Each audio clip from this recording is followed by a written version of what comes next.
ప్రకాశం జిల్లా మార్కాపురంలో ఫిబ్రవరి 4న జరిగే రథసప్తమి ఉత్సవాలకు వచ్చే భక్తులకు ఎలాంటి అసౌకర్యాలు కలగకుండా అన్ని జాగ్రత్తలు తీసుకోవాలని ఎమ్మెల్యే కందుల నారాయణ రెడ్డి తెలియజేశారు. సబ్ కలెక్టర్ వెంకట త్రివినాగ్ అధ్యక్షతన వివిధ శాఖల అధికారులతో సమావేశం నిర్వహించారు. మాడా వీధిలో స్వామి వాహనాలు తిరిగే సమయంలో పోలీస్, మున్సిపల్ మరియు విద్యుత్ అధికారులు అప్రమత్తంగా ఉండాలన్నారు. ఈ సమావేశంలో వివిధ శాఖ అధికారులు పాల్గొన్నారు.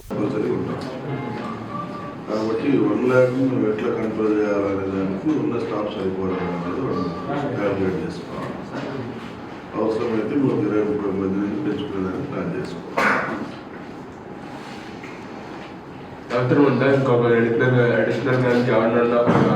నేను చూస్తున్నాను సార్, డిఎస్పీ గారితో మాట్లాడి అవసరమైతే మాకు సభ్యులు కాబట్టి బయట మేము ఫాలో చేస్తున్నాం.